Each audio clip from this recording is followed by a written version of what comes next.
Hello athletes and fans of bodybuilding, Tarek Elguindi with the Mr. Olympia. His name is Phil Clahar. He is the star of the weekend. He won the Orlando Pro and he's now the favorite going to the Masters Olympia. Man, that lineup at the Masters Olympia is starting to look crazy. Josh Lenartowicz, Kamal Elgarni, and Phil Clahar coming hot out of Orlando, going to the Masters Olympia in Romania. And there's plenty of names there that I have not mentioned that can easily surprise that crazy lineup. Phil Clahar, he beat Hassan Mustafa. Hassan Mustafa, 2 second places in a row. This guy looks incredible, massive legs, but he still has to contain the abdominal section, and I think he did a better job. But my personal opinion, if I could help Hassan Mustafa with feedback, is this. Your clavicle bones on top are not the largest.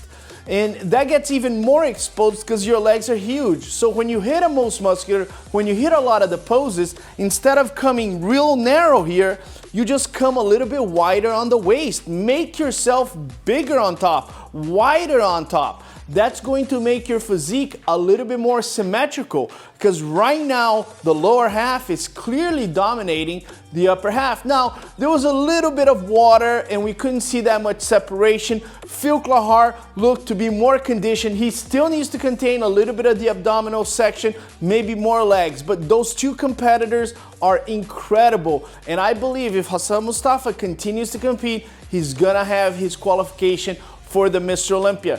And Phil Clahar, man, I can't wait to see this guy at the Masters Olympia. He can bring the house down. My ticket is purchased. I'm not missing that against Kamal Elgarni, Joshua Lenartowicz, and all those other stars.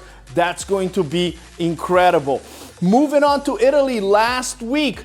This competitor caught my attention. What a superb posing. Laszlo Kirali. Man, talk about beautiful posing. This guy brought the classic back to Italy, and I think that he can go to the Mr. Olympia and make an impact. Now, are guys like C-Bum, Ramon Dino, and Urs Kalaczynski a little bit more muscularly densely? Yes, I think they are.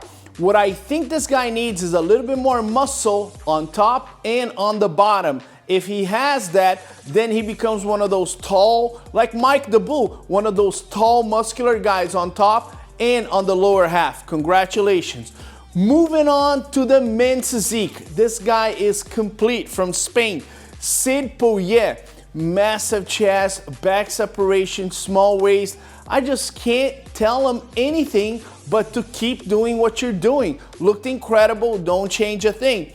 Now in the bikini, Zofia Monar, yes, from Hungary. She wins the event convincingly. I liked everything about her, but I would tell her, contain the muscular development. Just contain a little bit of the muscular development so that you don't come in with a lot of separation going into the Mr. Olympia. Going to Taiwan, yes, great event in Taiwan. I've been to Taiwan and I loved it. Kai and John, they do a great job in Taiwan. And the competitors, they were great. A little bit of a Korean invasion, yes. Korea has great competitors. We had in the bikini, Aryam Song. She has superb genetics, poses well. If she can just tighten up a little bit the lower abdominal section, this girl is ready to go to the Mr. Olympia. Moving on to the men's physique, Yong Sung Lee. Yes, large clavicle bones. Maybe a little bit more separation on the back shot and then fill up those large clavicle bones. If you have large clavicle bones, is an advantage, but it's gonna take you a little bit longer than some of the competitors with narrow clavicle bones to fill up the chest. Great weekend, great champions, and Phil Clahar going in as one of the big favorites at the Masters Olympia after winning the Orlando Pro. My name is Tarek Elguindi, and I will see you at the Mr. Olympia.